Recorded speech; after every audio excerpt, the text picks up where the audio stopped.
everybody, this is Foxy at Petardo, and I've seen how many views that I've gotten on my HAF EVO XB and how I built it.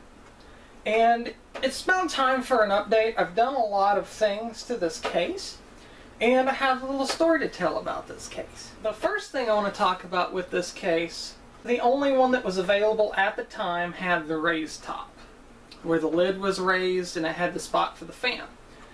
And that was the only one that was available, and I didn't know if I needed that because of my heatsink. I didn't know if I needed that clearance or not. Well, come to find out, I didn't need it. So then I wanted a flat top. Then I was like, well, I don't know if I can just buy a flat top lid. So I was like, well, I could save a bit of money and make myself my own top. So I did. And it came out really nice. I haven't painted, or it's not completely finished yet, but I put it in. The second thing is, after I did that, the main reason why I wanted to make a flat top for it was so that I had a flip-up monitor. Now, I made this flip-up monitor for this out of an ASUS flat panel LCD display. I want to show the flat top that I made.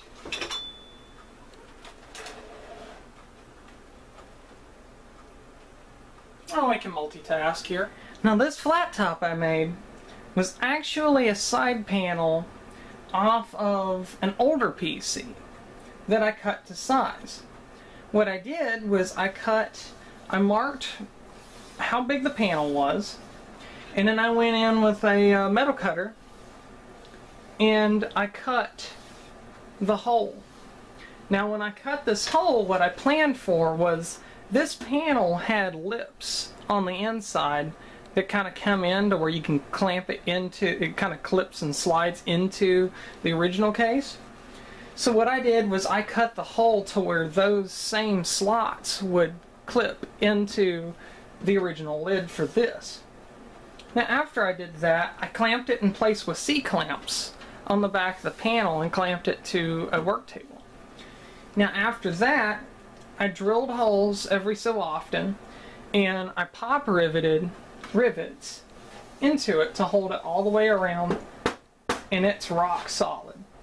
And the best part about this is that right here there were these cooling vents, so I do have some airflow that comes in from the top with this.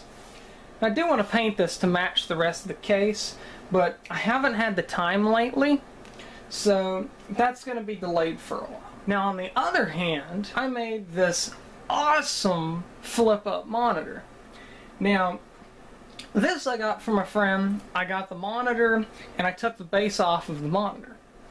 Now, when I did this, I took the base off, and then I decided, okay, I needed something for support arms for this.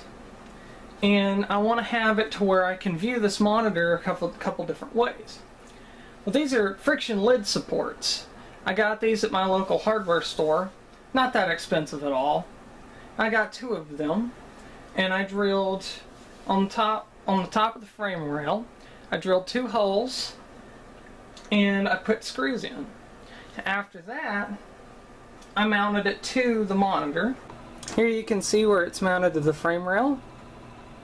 Here's where it swivels, and if you follow it up, here's where it's mounted to the monitor. I used very, very short wood screws to mount it to the monitor here and here. Now, there are 2 modes to this display. We have the first mode, which is with it all the way up. The second way is you can fold it down to here. So if you're sitting, like say you're sitting on the floor at a LAN party, you can have your keyboard and your mouse up here and use it as a work surface, and have your monitor here. Now, the best part about this is this specific monitor I lucked up and got the perfect size for this project. I also lucked out, and the power cord is up far enough it doesn't pinch on the case. Also, it has a little ASUS webcam in the top, which is handy if you've left your webcam at home. So one of my main concerns with the monitor was I wanted to have it flip up, but I wanted to have the ability to make it flush with the case and actually stylize and match the case. So I evidently lucked out and found the right monitor, and with the right monitor locked down, it matches the actual shape of the case. And the best part is you can actually move it in and out by loosening or tightening the screws on the side that hold it on the hinges. And I mean, it's solid, it's not going anywhere, and it matches the case perfectly. And given creative liberty, I took a custom plate off of a Buick and put custom on the front right here. Now, after I had this matching up, there was still one main concern. I had my flip-up monitor correct, and I had my aesthetics correct. There was one problem. I needed it to, A, lock onto the case to where it wouldn't move, and B, to lock onto the case and not only be still, but to have it to where if it jiggles around in the car, it's not going to scrape the crap out of the case. So the things that I did was, first off, I installed felt pads on the monitor to where no matter what happens, like right here, it doesn't scrub against the case. The adventure for making this locking was definitely interesting. I knew what my idea was, and I knew what functionality I wanted it to have, but I didn't know exactly what to go out there to find. Originally, I was looking at cigar box locks, which are the little arms that come down, and they're little metal arms that come down and lock. Could not find any. Well, then it hit me, wait a minute, window locks. So I picked some up, and I mounted the top piece. I did a lot of measuring around and figuring out what was going on, and then I mounted the top pieces to the monitor with really short wood screws, and then on the bottom piece I drilled holes in the frame rail above the side panel, because I still want, the best part about this is the way that I designed it. The side panel still comes off. You can still put the side panel on and off of the computer without interfering. I had to make sure that it lined up correctly, because when I did the other side, come to find out, I had to flip it. Not flip this from here to here, but I had to flip it to where the arm wasn't pointing this way. It was pointing this way to lock. So that was a little odd. But the main thing I had to worry about was the space in between, since the monitor slightly overlaps on both sides. I had to make sure that when it came out, it could match and lock with the bottom, but be tight and be even on the sides, so it doesn't rattle around. So you can wiggle it around and it's not going anywhere. Well, I had to take flat washers and space the bottom out, probably a couple millimeters, to be able to match up perfectly. And I matched both sides up to where it was nice and snug. The other side is slightly different. The other side, as you can see, this side is pointing forward instead of backwards. And it's spaced out an equal amount also, like I did the other side, to match up.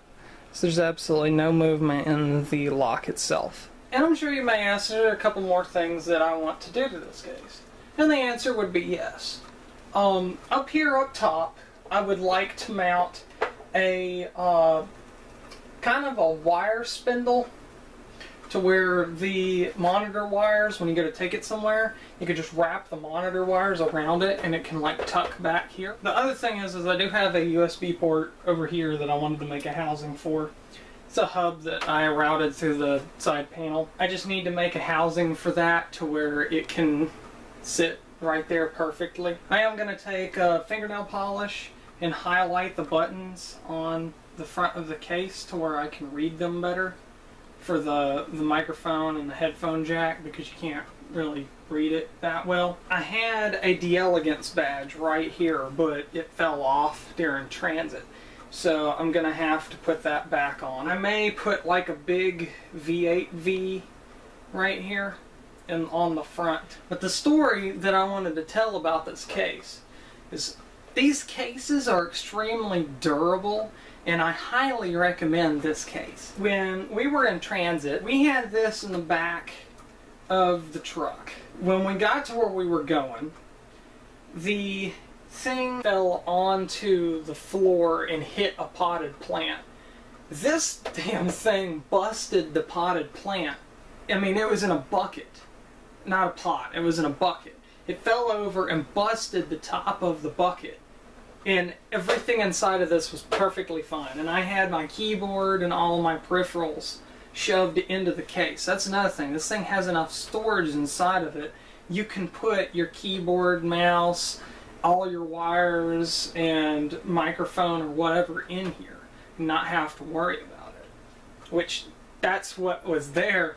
And when it fell, I was scared to death something was going to be wrong with it. But there was nothing wrong with the front being mostly grill. We put this in a trunk one time when I went to a friend's house.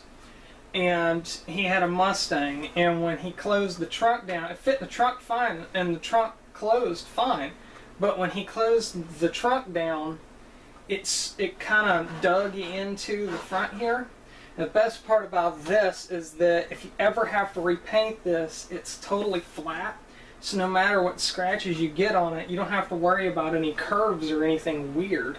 So it's easy to repaint. Not only that, but the grill that's on the front can take the brunt. And if it gets bent up, then you can take the grill off and beat it out with a hammer or a rubber mallet and stick it back on the front, and you don't even have to deal with seeing those dings anymore. And if you have to repaint it, you can, and it's easy. So that's my update on my HAF XB EVO case and my rig that's in it. This is the rig that I make all of my videos on. So, and you can look forward to many other videos being made on this machine as well. Hope you enjoyed this. Foxi against